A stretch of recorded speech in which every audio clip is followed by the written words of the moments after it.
अगर कोई आपको धोखा दे रहा है और आपको सब पता है, तो सबसे बड़ी गलती क्या होगी? जाकर उसे बता देना कि मुझे सब पता है। अब सुनो, जब जीवन में ऐसा समय आता है तो मन भीतर से टूटता है, क्रोध भी आता है, दुख भी होता है, और एक आग्रह उठता है कि सामने वाले को तुरंत कटघरे में खड़ा कर दें।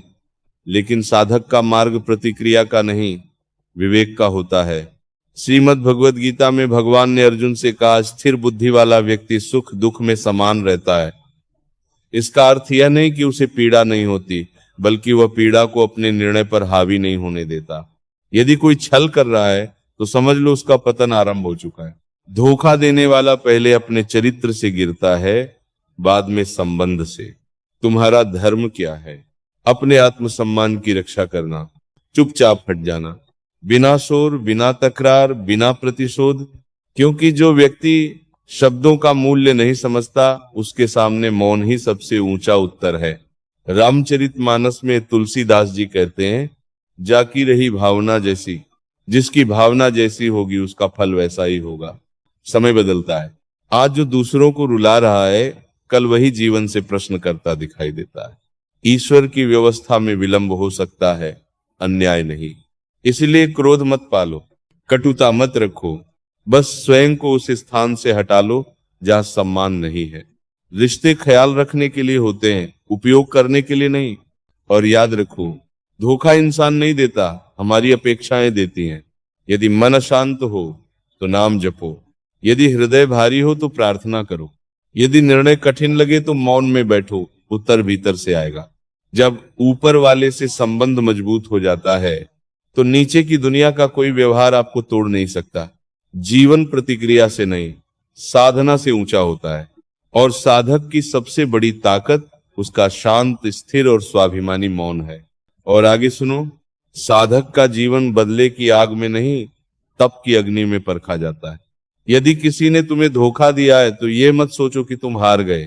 हो सकता है ये ईश्वर का संकेत हो कि तुम्हें एक ऊंचे मार्ग पर ले जाया जा रहा है। मन बार बार पूछेगा, क्यों किया उसने ऐसा? पर शास्त्र कहते हैं, क्यों में उलझा मन कभी कैसे आगे बढ़े तक नहीं पहुंचता। श्रीमद् भगवद गीता में भगवान ने कहा, उद्धरेदात्मनात्मानन, मनुष्य स्वयं अपने को ऊपर उठाए। किसी और के व्यवहार को पकड़कर बैठ जाना अपने उत्थान को रोक देना है। यदि सामने वाला बदल गया है तो उसे रोकना तुम्हारा कार्य नहीं। जो जाना चाहता है उसे जाने दो। जो सच्चा है वो बिना शर्त टिकता है। रामचरितमानस में भी यही संकेत मिलता है। सत्संग और असत्संग का भेद पहचानो। जहां आदर न हो वहां अधिक ठहरना भी उचित नहीं। ध्यान रखना, क्रोध से लिया गया निर्णय जीवन भर खलता है, परंतु मौन से लिया गया निर्णय आत्मा को शांति देता है। कभी कभी ईश्वर किसी व्यक्ति को हमारी जिंदगी से इसलिए हटाता है क्योंकि हम स्वयं हटाने का साहस नहीं जुटा पाते। इसीलिए शिकायत मत करो, अपने भीतर देखो, क्या यह संबंध तुम्हें ऊंचा उठा रहा था या भीतर से तोड़ रहा था। साधना का अर्थ है हर चोट को शक्ति में बदल देना, हर तिरस्कार को वैराग्य में बदल देना, हर धोखे को अनुभव में बदल देना। याद रखो, जीवन में दो ही मार्ग है, या तो दूसरों की गलतियों पे ध्यान दो, या अपनी चेतना को इतना ऊंचा कर लो कि वे तुम्हें छू ही न सकें। जब तुम्हारा संबंध परमात्मा से दृढ़ हो जाता है तो संसार की घटनाएं तुम्हें डगमगाती नहीं, वे केवल तुम्हें परिपक्व बनाती हैं। अंत में बस यही, जिसने तुम्हें छोड़ा उसे ईश्वर पर छोड़ दो, जिसने तुम्हें समझा नहीं उसे समय समझा देगा, और तुम अपने मार्ग पर चलते रहो। क्योंकि साधक का उत्तर शब्दों से नहीं, उसकी शांति से मिलता है। जब धोखा मिलता है ना, तो मन बदला लेना चाहता है, परंतु साधक बदला नहीं लेता, वो बदला हुआ जीवन जीता है। तुम सोचते हो मैंने उसका क्या बिगाड़ा था, पर यह संसार लेन देन का बाजार नहीं, कर्म का क्षेत्र है। जो आज तुम्हारे साथ कर रहा है वो उसके संस्कारों का प्रतिबिंब है, तुम्हारी कीमत का नहीं।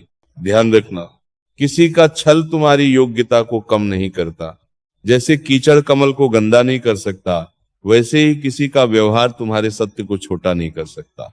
जब मन बहुत अशांत हो जाए तो भीतर बैठकर एक प्रश्न करो, क्या मैं इस घटना से टूट जाऊंगा या इससे ऊपर उठूंगा? साधना का मार्ग यही सिखाता है। जो तुम्हें छोड़कर गया उसके पीछे मत भागो, जो तुम्हें छोड़कर गया उससे सीख लो, क्योंकि हर धोखा एक शिक्षा है लोगों को पहचानने की, अपेक्षाओं को सीमित रखने की और स्वयं को परमात्मा के अधिक निकट लाने की। याद रखो, जिस दिन तुमने अपने भीतर का मूल्य पहचान लिया उस दिन किसी के जाने से तुम्हारी शांति नहीं जाएगी। लोग कहते हैं उसे पछताना चाहिए, पर साधक कहता है उसे ईश्वर पर छोड़ दो, क्योंकि ईश्वर की व्यवस्था बहुत सूक्ष्म है। वह शब्दों से नहीं कर्मों से न्याय करता है, और उसका न्याय दिखाई दे या न दे होता अवश्य है। तुम बस इतना करो, अपने जीवन को इतना सुंदर बना लो कि जो तुम्हें खो दे उसे जीवन भर ये प्रश्न सताए, मैंने क्या खो दिया। पर यह भी याद रखो, तुम ये इसलिए मत करो कि कोई पछताए, तुम ये इसलिए करो कि तुम्हारी आत्मा संतुष्ट रहे। धोखा अंत नहीं है, धोखा एक मोड़ है, और हर मोड़ के बाद रास्ता नया होता है। इसलिए उठो, अपने मन को समेटो, नाम का आश्रय लो, मौन को अपना कवच बनाओ और आगे बढ़ जाओ।